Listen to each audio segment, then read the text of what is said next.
આગામી ઉનાળામાં મૂંગા પશુ પક્ષીઓ માટે દર વર્ષની જેમ આ વર્ષે પણ શ્રી છત્રપતિ શિવાજી જયંતિ નિમિત્તે શ્રી છત્રપતિ શિવાજી સહકારી મંડળી લિમિટેડ દ્વારા નિઃશુલ્ક માટીના બાઉલના વિતરણની શરૂઆત કરવામાં આવી હતી। દર વર્ષની જેમ આ વર્ષે પણ શ્રી છત્રપતિ શિવાજી મહારાજની જન્મ જયંતિ નિમિત્તે શ્રી છત્રપતિ શિવાજી સહકારી મંડળી લિમિટેડ દ્વારા આગામી ઉનાળાની કાળઝાળ ગરમીને ધ્યાનમાં રાખીને શહેરના વિવિધ વિસ્તારોમાં માટીના કુંડાઓના બાઉલ વિતરણનું શરૂ કરવામાં આવ્યું છે। ત્યારે આજરોજ શહેરના ખંડેરાવ માર્કેટ 4 રસ્તા ખાતે શ્રી છત્રપતિ શિવાજી સહકારી મંડળી લિમિટેડના અધ્યક્ષ ગૌરવ રમાકાંત પૌડેની અધ્યક્ષતામાં તેમના વરદ હસ્તે આ બાઉલનું નિઃશુલ્ક વિતરણ કરવામાં આવ્યું હતું।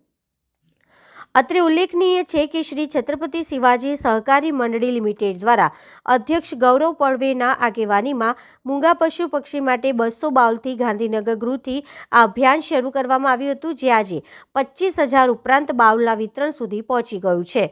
આજના સમયમાં એક તરફ જ્યાં કોન્ક્રીટના જંગલો ઊભા થઈ જતા મૂંગા પક્ષીઓ માટે વૃક્ષો, ફળોના વૃક્ષો દુર્લભ બન્યા છે અને પક્ષીઓના અસ્તિત્વ ઉપર પણ આવી પડ્યું છે। ત્યારે આવા અબોલા પક્ષી અને પશુઓ અને કાળઝાળ ગરમીમાં પાણી અને ખોરાકની જરૂરિયાતને ધ્યાનમાં રાખીને દર વર્ષે શ્રી છત્રપતિ શિવાજી જયંતિ શ્રી શિવાજી મહારાજના નિર્વાણ દિવસ સુધી શ્રી છત્રપતિ શિવાજી સહકારી મંડળી લિમિટેડ દ્વારા શહેરના વિવિધ વિસ્તારોમાં નિઃશુલ્ક માટીના કુંડાઓનું બાઉલનું વિતરણ કરવામાં આવે છે। ત્યારે આજે શ્રી વીર શિવાજી જયંતિથી આગામી 3 એપ્રિલ શ્રી શિવાજી નિર્વાણ દિવસ સુધી શહેરના વિવિધ વિસ્તારમાં આ કાર્યક્રમ યોજવામાં આવશે। આજે ખંડેરાવ માર્કેટ સ્થિત છત્રપતિ શિવાજી મહારાજના જન્મદિવસથી કે તેમના નિર્વાણ દિવસ 3 એપ્રિલ સુધી વડોદરા શહેરના વિવિધ વિસ્તારોમાં બાઉલ વિતરણ થવા જઈ રહ્યું છે। અંદાજે અમે 25,000થી ઉપર બાઉલ વિતરણ કરી રહ્યા છે।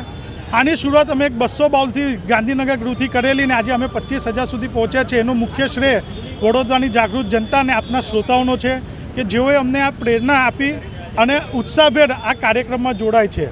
હું આપના શ્રોતાઓને વિનંતી કરું છું કે તમે લોકો તમારા ઘરના આંગણે ધાબે બાઉલ મૂકો, માટીના બાઉલમાં પાણી મૂકો, તેમજ તેની જોડે તમે લોકો ચન મૂકો, જેથી અબોલા પક્ષીઓ આજે વૃક્ષોનું છંદન એટલું થઈ રહ્યું છે અને ફળોવાળા વૃક્ષો પણ નથી, તો એ અબોલા પક્ષી કોની પાસે આશા રાખશે। તો હું આપના શ્રોતાઓને વિનંતી કરું છું કે આપ આ જાગૃતતામાં ભાગ લે અને એક સારા કાર્યમાં સહભાગી થાય, એટલી હું આપને વિનંતી કરું છું।